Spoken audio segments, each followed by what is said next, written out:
吸气，吸气，用力呀！快，吸气，吸气，吐气，使劲儿！大宝姑姑，我没力气了。加把劲儿，王后用把劲儿，快，使劲儿，使劲儿，使劲儿啊！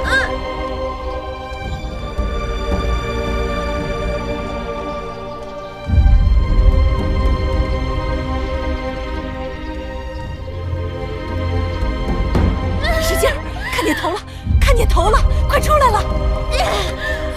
热水，快让沈王不停地烧热水。情况怎么样？快升了！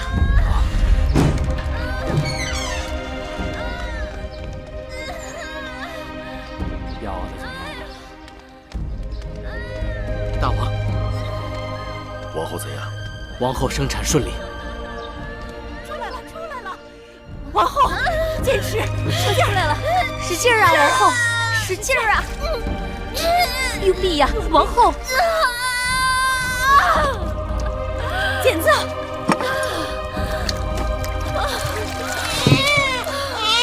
生出来了！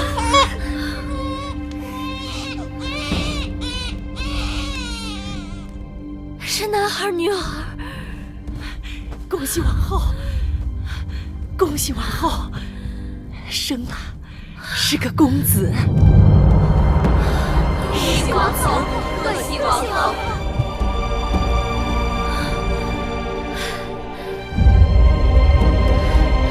快，抱去给大王看看。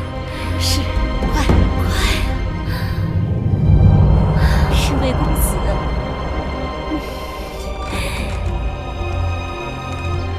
恭喜大王，贺喜大王！王后生了一位小公子，母子均安。恭喜大王，贺喜大王，喜喜彼此。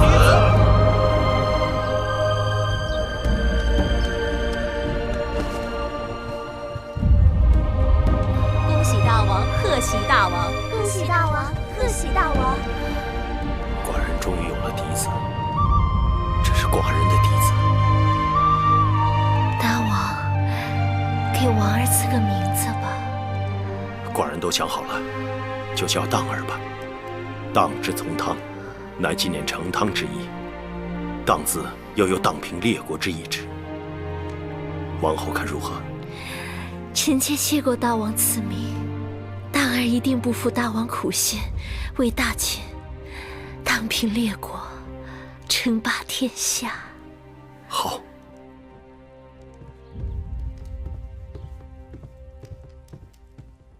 夫人，大王给王后的儿子赐名了。赐了什么名？当。当。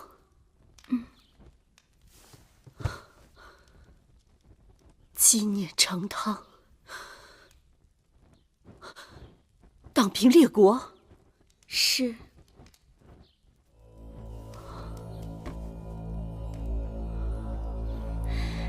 记得当年夫人生公子的时候，大王给公子赐名华，说是光华璀璨，是爹娘的骄傲和珍宝。听起来，并不比那个当字差呢。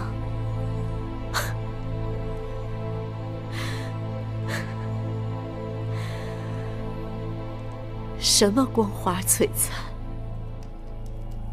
什么爹娘的骄傲和珍宝？说的再好听，也只不过是个爱字，不是嫡子，更不是纪念成汤，大平列国。深渊期望的储君，大王会立王后的儿子为太子？你以为不会吗？大王只是跟我们这些人玩了个文字游戏罢了。说不定他从一开始就没有想过立华儿为太子，只是我傻，不仅盼着华儿当太子，还一心一意的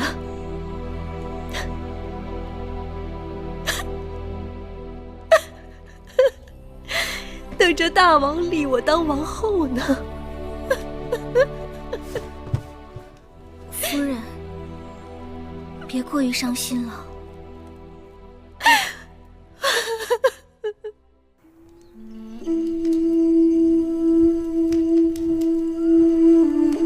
此去秦国，路途遥远，且不说高山峻岭、强匪流寇，就是外边的严寒风雪，也会要了公子的性命的。子歇要去秦国寻的人，比子歇的性命更重要。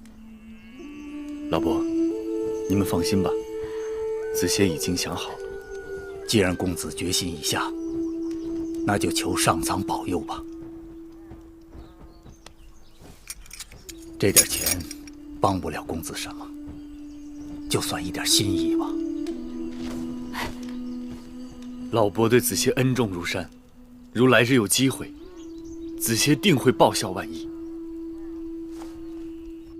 大王，今日我去看姐姐，姐姐为大王给荡儿取名而欢喜至极。你也喜欢这个名字？谁人能不喜欢？哦，对了，大王，上次与大王提起唐夫人节俭，把每日省下的灯油一点一滴刮下来留用。昨日内府突然派人给唐夫人送去了10斤灯油，惊得唐夫人对着内府的人直抹眼泪。寡人为太子时，唐夫人就跟在身边。寡人理当善待老实人。我近来还知道了，宫里的烹饪高人是谁？谁呀？魏良人。你怎么知道的？因为大王每次去魏良人那里都要用膳，去别人那里大多只是坐坐便走了。可见魏良人那里最让大王动心的是饭食。你这个小丫头。好了，今天就不说宫里的事，说点别的。说什么？说说你的子歇如何？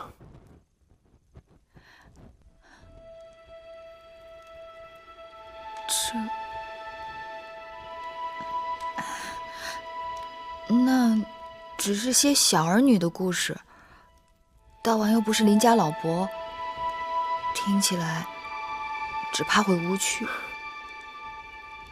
那今日你就把寡人当成邻家老伯，如何？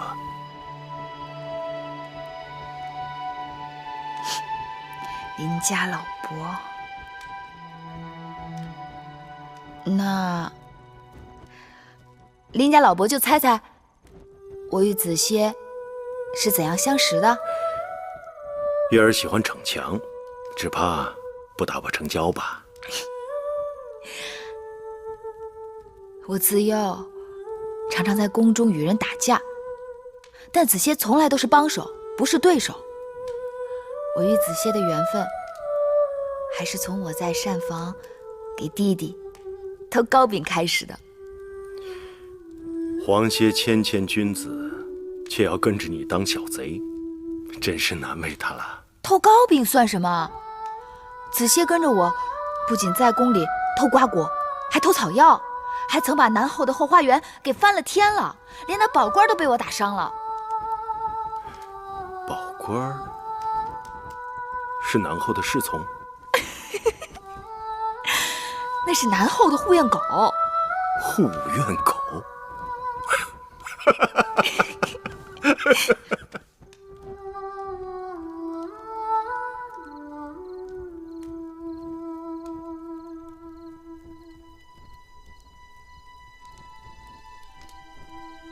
想要征服列国，征土地利，征服人心难，这是寡人的志向。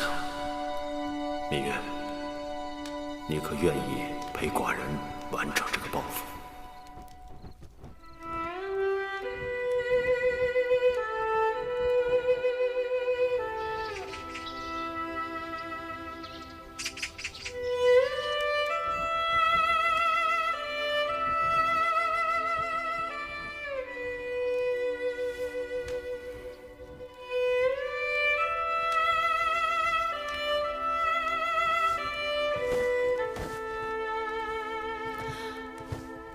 大王，大王晨起习武，芈月来陪。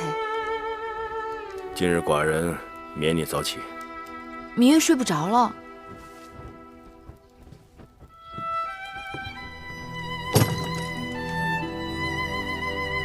那就替寡人更衣吧。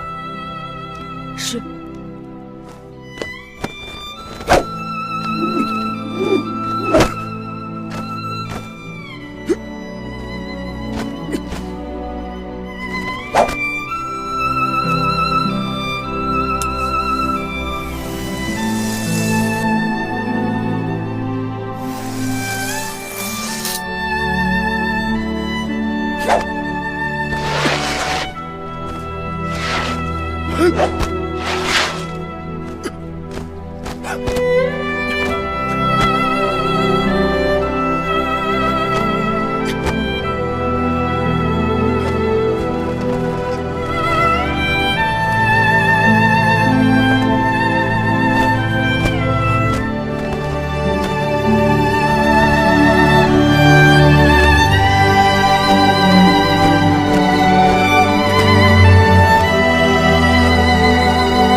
小冉，姐姐要将一样重要的东西交给你，这是当今世上难得一见的《孙子兵法》的全卷。它既能教你领兵打仗，也能教你处事做人。战场龙血玄黄，有空多读一读，比带个先生在身边还有用。姐姐放心，做男儿铮铮铁骨，定不辱没姐姐对我的期望。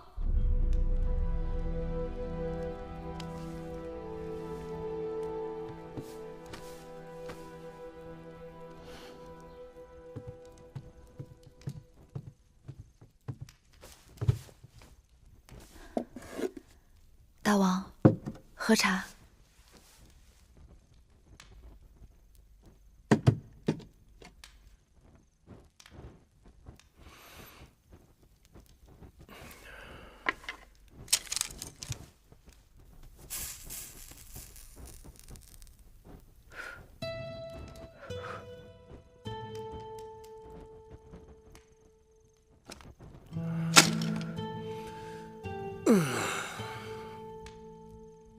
寡人累了，不看了，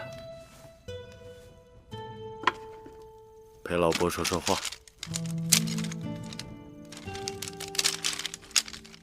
老伯想听什么？老伯还是想听听你的子歇。还说？每次都说他，都说了好多次了。老伯还没有听够，你就说够了吗？再说，那也是过去的事情了。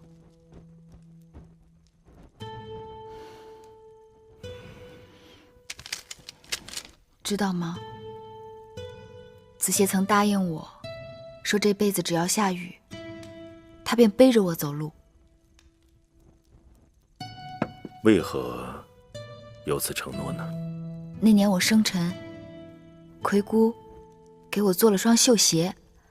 魁姑的女工是宫里1等1的好，那双鞋子真叫人爱不释手。可那日正巧赶上下雨，我便将鞋子揣在怀里，赤着脚走路。子歇在公道上碰到了我，心痛至极，他硬要我把鞋子穿上，背着我走。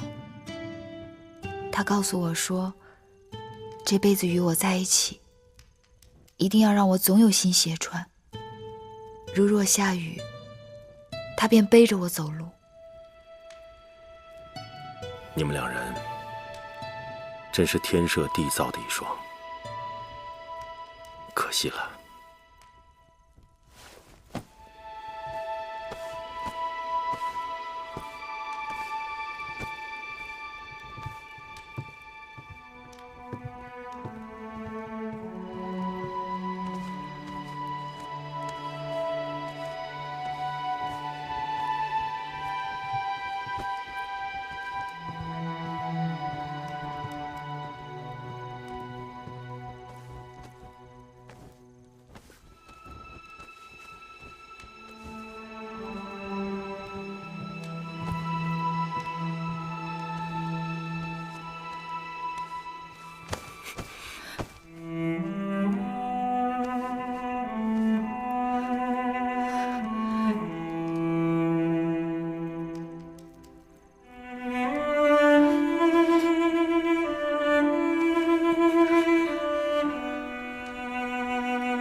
寡人将你视若瑰宝，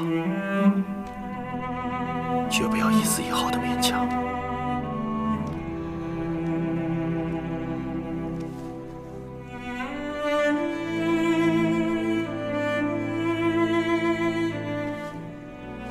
睡吧。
王后近日胃口可没有前些日子好了。奴婢让膳房用野山鸡熬了肉粥，王后尝尝。大王至今都没有临幸芈月。王后，王后，给我吧。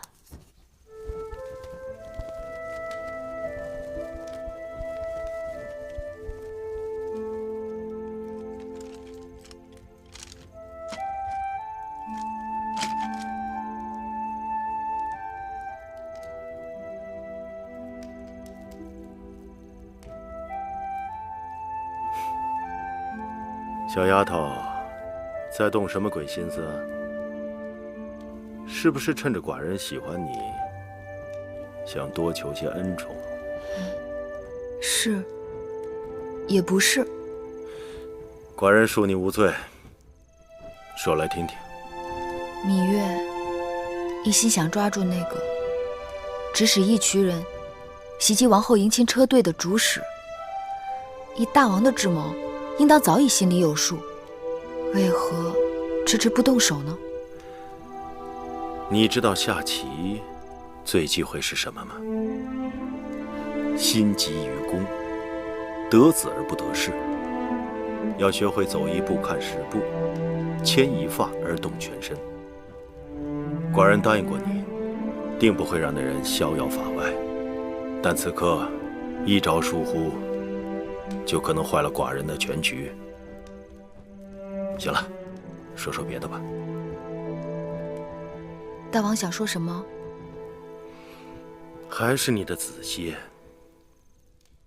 今日不说他了。为何？我想说的子歇，都已经说完了。当真？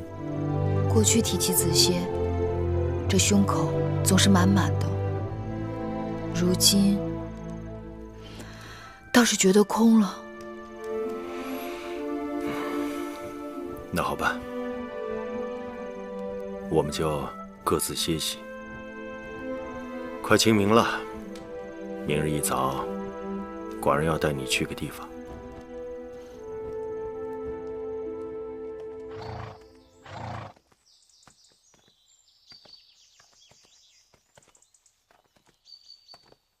知道你在山崖边给黄公子建了土坟。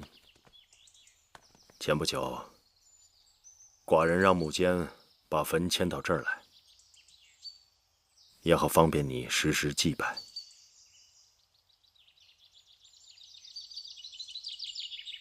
你放心，里面的东西没有丢失。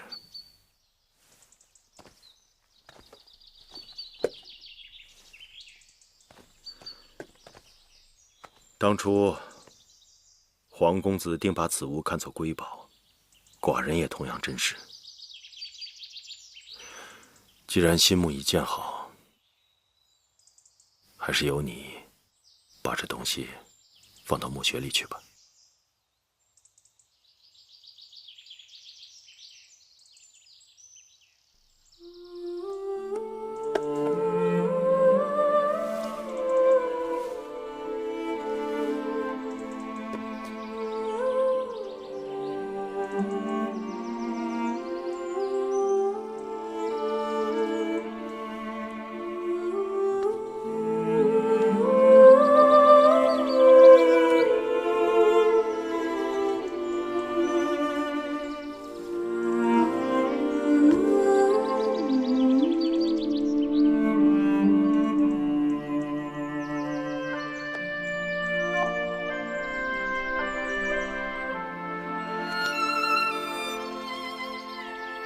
子歇，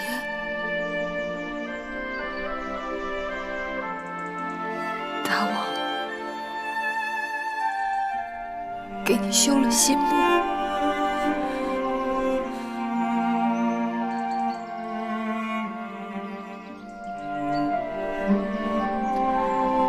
以后我年年都可以来看你了，你再也不会孤独了。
寡人总是听月儿说长道短，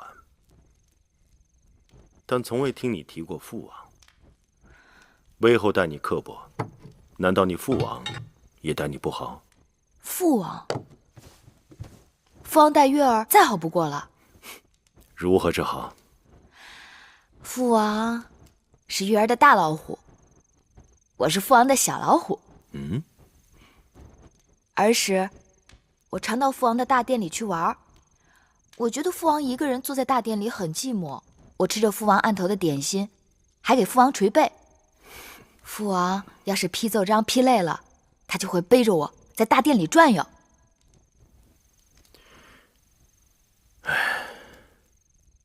寡人看书简也看累了。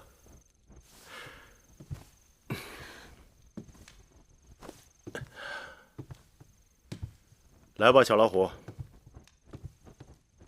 寡人陪你做回大老虎。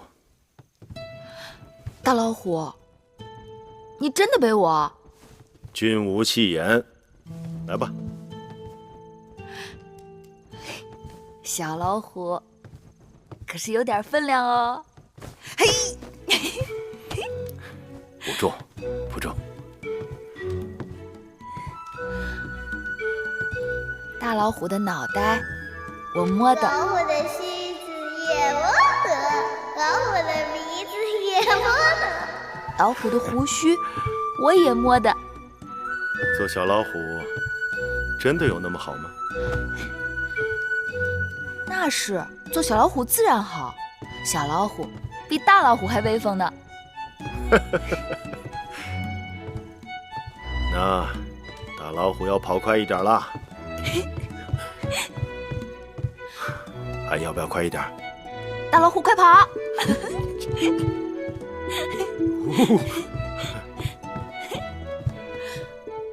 准备好了没有？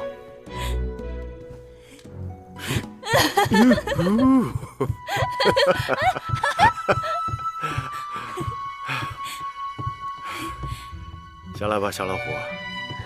大老虎背不动了，给寡人铺床更衣吧。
公元前318年，芈月被册封为八子，为比中庚，禄至千担。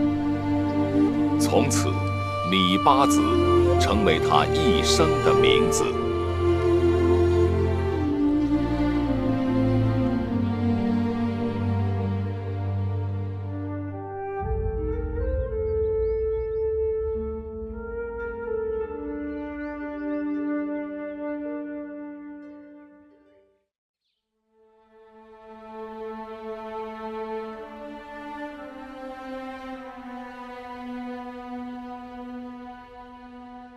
月儿本以为，即使与大王同屋而眠，也不过到此为止。谁知孤男寡女，同屋不同榻，若不是太无情，便是用情太深。这么多后宫女子，只有你能得到大王如此垂青。姐姐，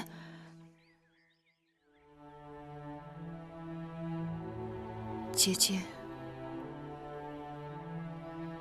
不会因此责怪芈月吧？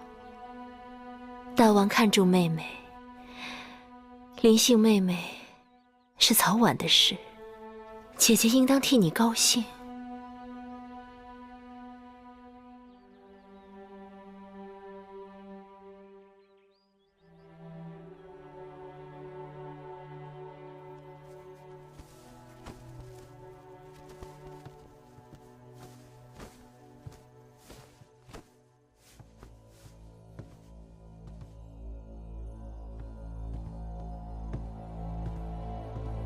王后，可以歇息了。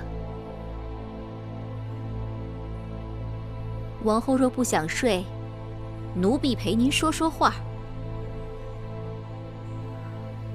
姑姑先去睡吧。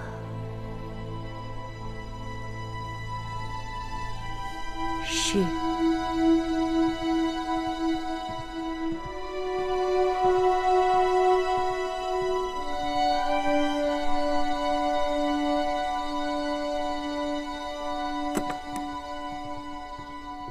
姐姐，我和樊长史都生了儿子，大王开恩，上个月才刚刚给我们记上了一个长史的分位，却比一个承宠没几天的人还低了2阶。自打我进宫起，也没见过大王如此专宠过一个人。先王后与大王也算是恩爱，可是大王对他也就是相敬如宾罢了。这么不起眼的一个小丫头，竟然狐媚了大王的心。王后生了儿子多少天了？快2个月了吧。王后生了嫡子，大王去交房殿，去了几次？听永巷的人说，也就4、5次吧。3次用膳，还有1次是路过那儿，顺便进去坐了坐。王后生了儿子，应该是大王的心头肉。眼下正是需要人怜爱的时候，大王若是乱了分寸，惹恼的不该是你。等着有些人心里长芽吧，用得着你我着急吗？我倒是希望大王对芈月再专宠一些，这样才合了我的心意呢。姐姐说的对呀，妹妹怎么没想到这一点呢？这香焚到现在才觉出好来，要有点耐心。八子，大公主，我来马厩多次，总巴望着能碰上你，可次次落空。今日大约日头打西边起的，你可终于露面了。这些日子我心里面正想着你，只是不得功夫去你宫里看你。算了吧，宫里人都知道父王对你宠爱有加，日日传旨要你侍寝，你心里哪还有我梦莹？别人说我也就罢了，反正他们都是与我不相干的人。若大公主你也如此说我，还让我怎么做人？好了好了，说来说去，反倒是我的不是了。说到底，上次我帮了你，你还没谢我呢。大恩不言谢，大公主受芈月一拜。那我就受你这一拜。哎，怎么样？什么怎么样？我父王啊！你父王已经让司马错将军带我弟弟魏冉从军了。这个我早已知晓。除此之外就没别的啦。还有什么？你说呢？你父王当然很好。我要的就是你这句话。其实那次魏冉之事，我心里想，这大约就是缘分。我知道我父王心里定是有你的，可你心里有没有我父王，那就难说了。若不是因为魏夫人他们作怪，你大约也不肯低声下气去求人。你不去求我父王，又怎知你在我父王心中的分量？怎知我父王的好处？好啦，看你这嘴厉害的，我怕了你还不行。我这么帮你，反倒让你怕了。你若真想谢我，陪我去见个人，走吧。好。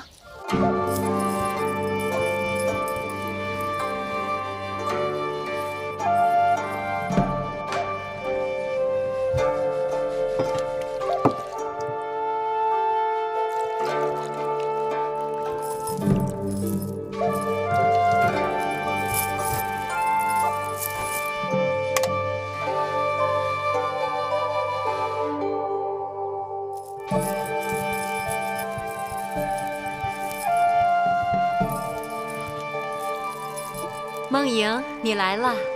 姑母，你们都退下吧。是。来，姑母，这就是我跟你说的芈月。拜见迎夫人。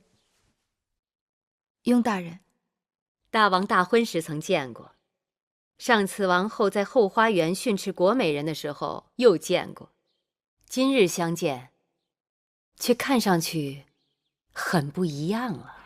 当然不一样，如今该称他为芈八子了。哦，我都忘了，你们早就认识。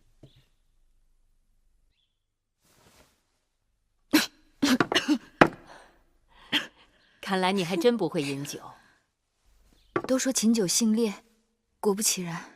这女儿家一定要学会饮酒，它是忘忧药，能陪你一辈子，不离不弃。芈月，你可见过天底下有比我姑母更潇洒的女子？都说大公主是迎夫人养大的，我看大公主和迎夫人真的比母女还要相像。夫人这里余音绕梁，但雍瑞府中还有杂物未料理妥当。既然夫人有他们二人陪伴，雍瑞暂且告辞。饮酒赏歌何等的雅事，你却用杂物二字来烦扰自己。也罢，你就去吧。夫人，告辞。梦莹，替我送送雍大人。哦，是。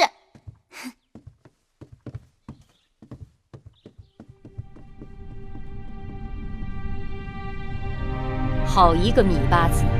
当日我就看出，大王迎娶的处女中，唯有你是最不安分的。夫人的话令芈月战战兢兢。你小小年纪进宫不久就得此位分，可见得你在大王眼中的分量。我听说大王已经专宠你2月有余，宫中因此废议。芈月不知自己错在哪里，望夫人指点。如你这样的情况，并非宫中第一人。先王后和当今王后，他们出入宫时，大王都专防独行了3个月以上。妻者妻也，王后是大王唯一正妻，平起平坐都是应该，专防更是无理由挑剔。你明白就好。除了王后、魏夫人、国美人承恩，最多也只不过就是10几日的功夫，魏良人就更少了。大王历来都是我行我素，但是大王对你的专宠，都快赶上王后了。这让有些人看在眼里，心头早已滴血。芈月别无他念，只想好好侍奉大王。能侍奉大王是你的福分。当今世上，既有心性又有姿色的女子，大多都是宁愿做褒姒，也不甘做无颜的。你要当心，恃宠而忘形，树敌太多。虽然说后宫之事也应该由大王来定夺，但是大王的心思多在前朝，并非总能关照后宫。要想平安多福，就要收敛心性，懂得进退。谢夫人指教，芈月字字铭记在心。起身吧。谢夫人。其实，我想让你记住的，就是2个字：分寸。是。姑母，梦莹，你回来了。梦莹啊，芈八子是头一次到我这儿来，你快带她到我这北郊行宫四处去看看啊！走。谢夫人。去吧。刚刚姑母跟你说了些什么？只是家常话罢了。邢夫人豪爽，心思如同男子，举手投足更有大丈夫之气。我就知道你们俩会很投缘。哎，雍大人怎么会在邢夫人这里？雍大人常常看望姑母，他们的情分已不是1日2日。能看得出他们彼此是体贴知己。姑母一生艰难，但很洒脱。我从小便想学做她那样的人。夫人，大姐来了。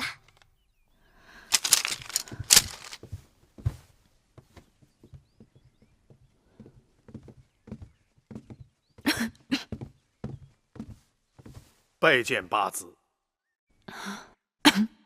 大监免礼。姑姑，给大监倒水。啊，不必。八子，这是怎么了？今日一早起来，八子的身子就有些不适。请太医看过了吗？啊，不用了，只是小病，养1、2日便好了。哎呀，这可坏了！大王今晚召八子侍寝呢。芈月福薄，只好请宫中别的姐妹代劳了。这……咱们小公子天庭饱满，长得跟大王一模一样呢。他父王指望他荡平列国，称霸天下呢。啊，是啊。怎么了？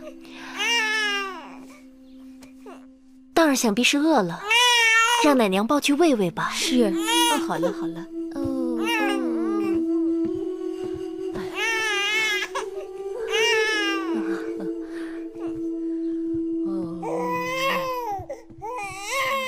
小公子都满2个月了，大王也没来用过几次晚膳。大王政务繁忙，可奴婢听说大王几乎夜夜都召芈月去承明殿呢。今晚侍寝的又是他。我月子里的时候不能侍寝，芈月替我侍奉大王。如今我刚出月子，芈月多陪些大王，也是他的本分。只怕有些人的心思在本分之外了。好了，玳瑁姑姑，我知道你是在为我争，但是不能因小失大。当儿刚满月，大王就令魏夫人把主持后宫的大权交还给我，可见大王对我的信任。如今大王指派芈月主管整理我从楚国带来的陪嫁书简，她日日在书库，也算恪尽职守。好不容易有几天太平日子，你就不能让我耳根清净一下？奴婢知道了。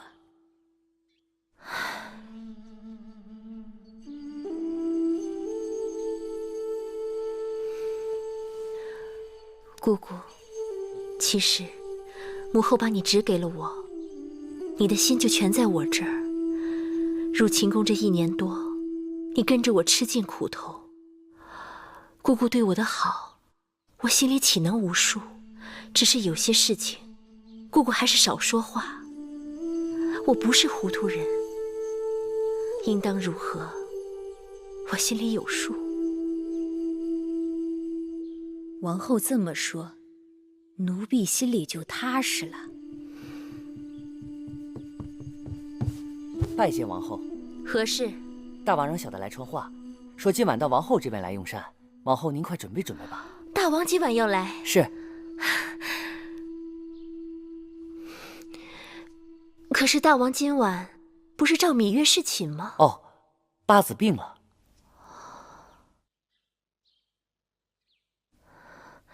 知道了，你下去吧。是。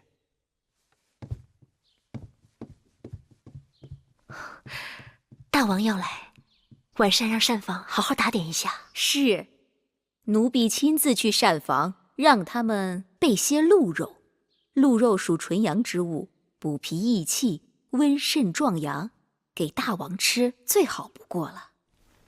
奴婢去准备了。大王，这鹿肉是照楚国的方子炮制的，您看味道怎么样？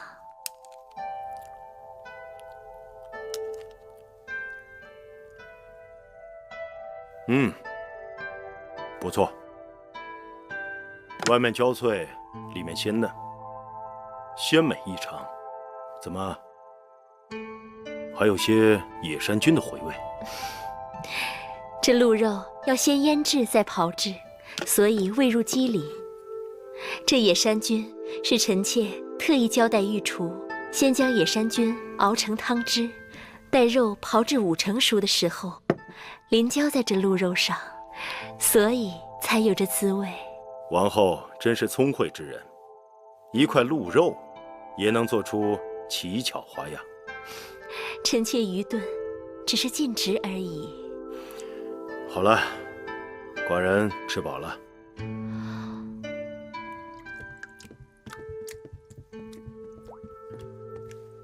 大王，臣妾近日重新开始打理后宫事务，好久不接手，都有些生疏了。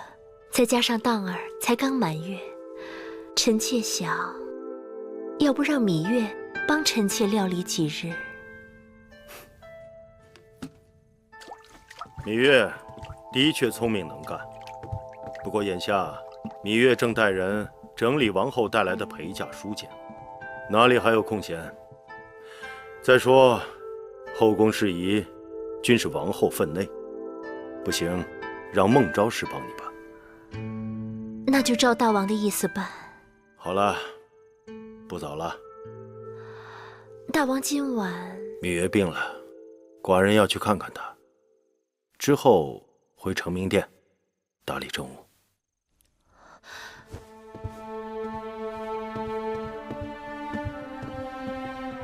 恭送大王。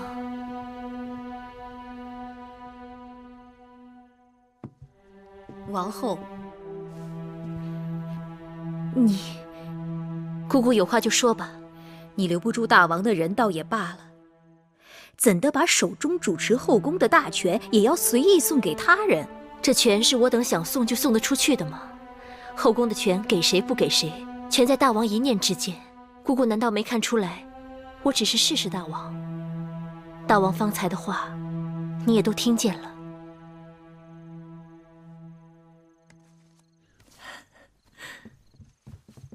夫人、姑姑，你们快看，好看吗？按照昨日夫人给我们出的主意，我们把捉到的萤火虫装在袋子里，做成这个小灯，在外面照路，挺管用的。果然是好。好是好，但这布袋是麻布做的，透光不好。你们等着，一会儿我用个薄薄的纱布给你们做个大大的纱袋，然后一起去荷塘边多捉些萤火虫，那才叫碧光莹莹呢。这主意不错呀，给寡人多做几个，送到承明殿去，让寡人也沾沾你的光。大王，免礼。大王，怎么有空来了？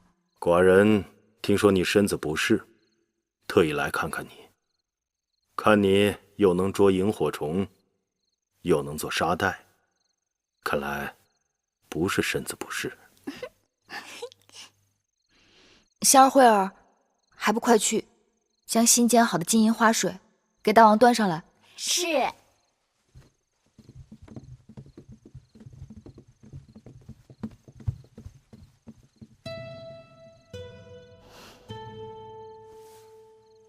大王恕罪，这2日忽冷忽热的，月儿的确是常有头疼脑热的时候。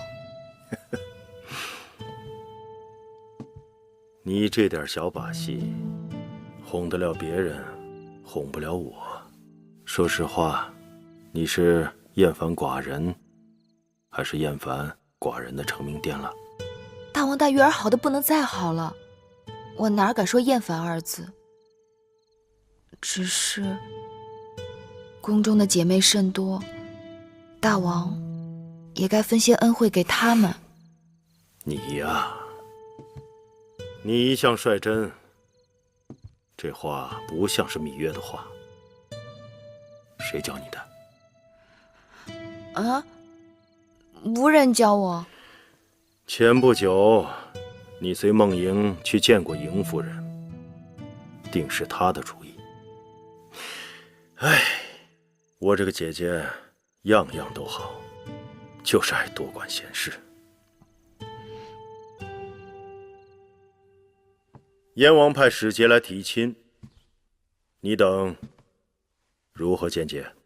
大王，燕国在6国之中属于平庸懦弱之国，国土面积不大，兵卒数量不及魏，车骑数量逊于赵，军粮储备也难望其之项背，而刀剑器械不及韩。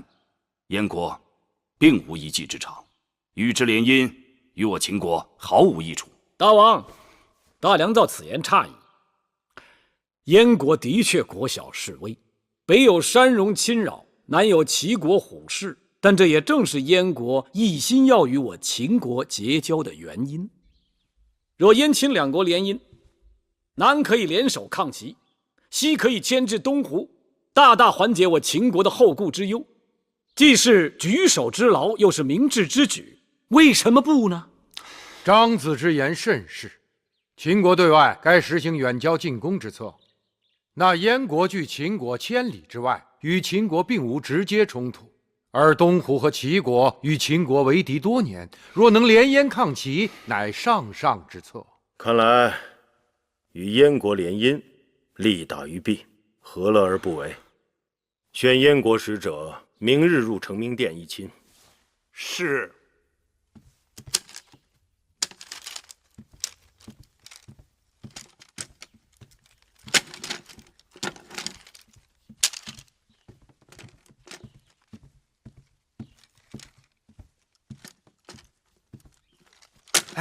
你听说没有？燕国派人来求亲了。向谁求亲呢？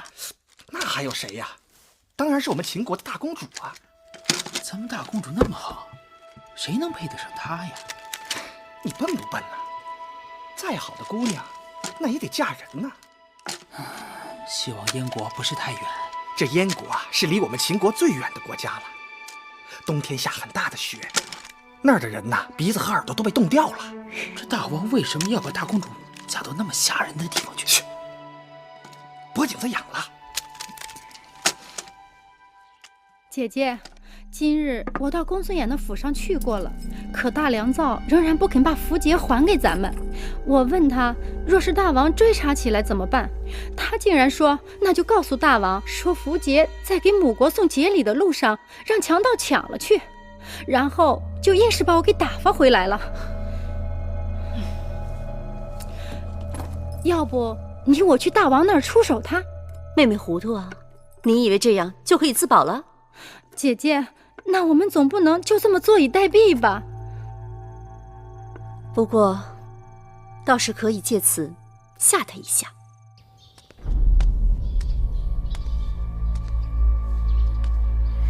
这个女人简直是丧心病狂！先生息怒，魏夫人会不会因为情形不对出卖先生？暂时还不至于。即便他在符节之事上能够洗白自己，不过谋杀王后也是掉脑袋的大罪。但眼下一群人故意为难人，他们只要粮食，不要钱财珠宝，还说拖的时间长了，要把500车粮食变成800车。什么？800车？简直是岂有此理！先生，我们应该怎么办？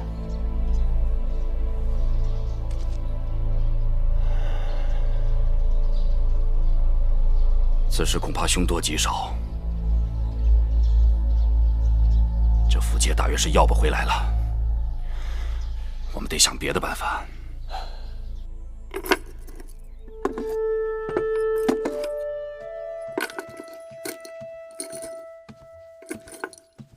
月儿，你这是在找什么呢？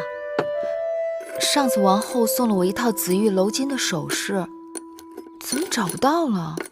你找她干嘛呀？听说燕国来了使者给梦莹提亲，梦莹待我十分真心，我也该准备一些贵重的礼物送给她，也算是我的一片心意。那套首饰太贵重，我怕香儿他们粗手大脚的给弄丢了，就特别给收了起来。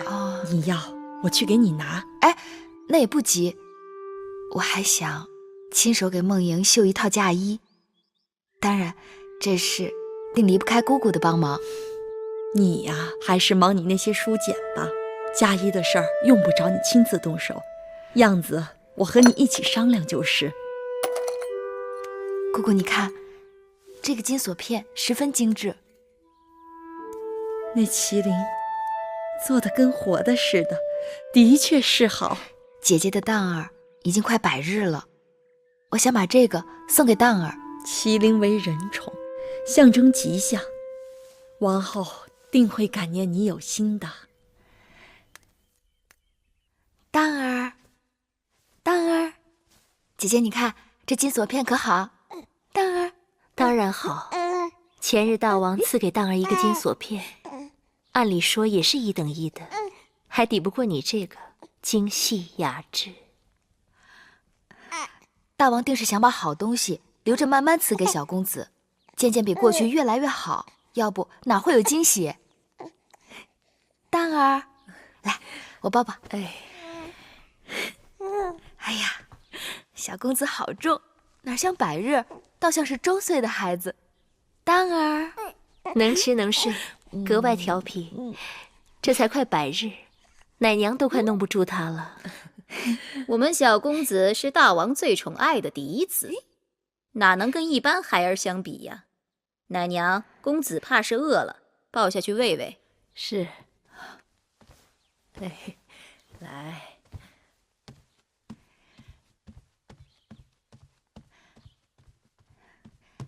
姐姐，你从楚国带来的陪嫁书简已经整理出来一部分了，正让人抄写成秦文。从楚国带来的越人，有的在路上被一群人所杀，也有的失散跑了。我求雍瑞想办法，从宫外新招募了几个，还不知好坏。姐姐有功夫去我那里看看。你做事我自然放心，我这里也忙，后宫的杂物拎起来针头线脑，放下去又千头万绪，再加上有当儿。姐姐，你这是推辞还是实懒？瞧你说的。好了，我若有空就去你那儿看看。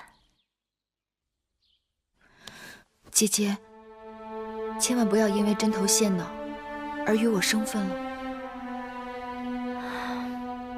那是当然。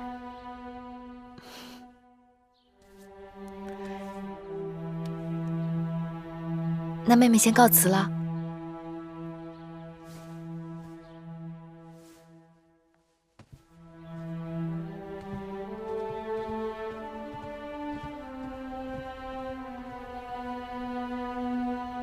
哼，我们王后什么没见过呀？一个金锁片子，显摆什么？姑姑嘴上积点德吧。就凭芈月，哪里拿得出这样的东西？定是大王赏赐给她的。芈月侍奉大王多日，得些稀罕宝物，也是她的本分。只是只是什么？从小到大这么多年，只记得凡是我有的，定是他没有的。只有我给他东西，何尝有过他给我？如今却倒过来了。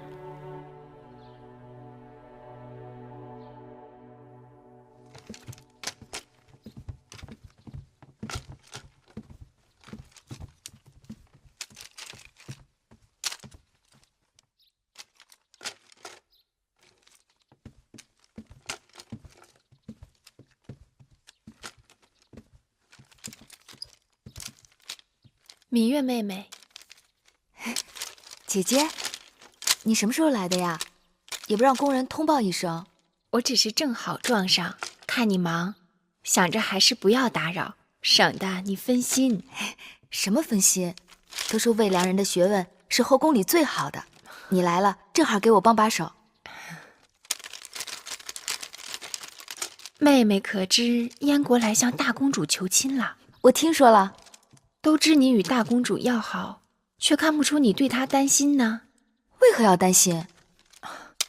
大公主的脾气向来我行我素，这桩婚事只怕她要闹一闹了。那燕国太子我也听说过，也算是人中龙凤。怎么，大公主不中意啊？谁告诉你是燕国太子？明明是燕王。不可能，那燕王已经50多岁了。宫里都知道了，只是前一阵子故意瞒着大公主一人。我让人打听过，燕太子早已经有元妃并生子，倒是燕王心丧了王后，所以来秦国求娶大公主的不是燕国太子，是那个燕王。燕王？那燕王，他已经可以做梦魇祖父了。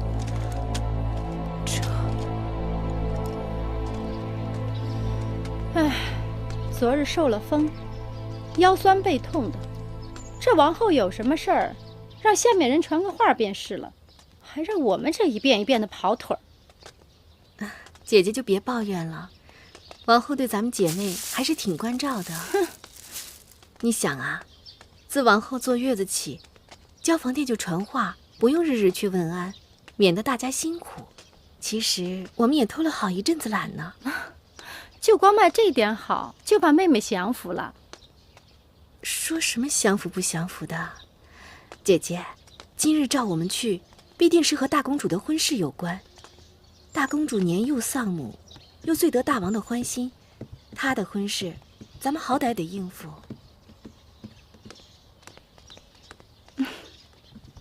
看，这人真是禁不住念叨。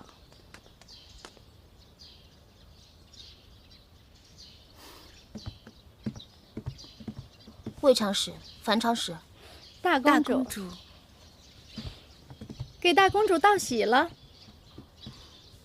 魏长史，有话便说，不必客套。大公主真是好命，大王一向疼爱大公主，等有一日大公主嫁到燕国去，一定会得到夫婿的加倍宠爱。你这是何意啊？我也只是瞎猜罢了。这人家都说嘛，年龄越大的男人越是懂得疼人。可惜，无论魏长史喜欢年长的还是年少的，都没有机会了。大公主说的恰如其分，所以我才要为大公主高兴了。大公主未来的夫婿可谓是姐姐成熟稳健，世间无人可比。魏长史，你到底想说什么？燕王年逾50，不是成熟稳健，是什么？你信口雌黄！此事大王做主，我怎敢有一句狂语？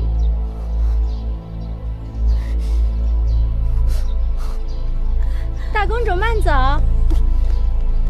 姐姐，大公主一向都心高气傲，你何苦说这些话来伤她？哼，我伤着谁了？我只不过是说了一句大实话。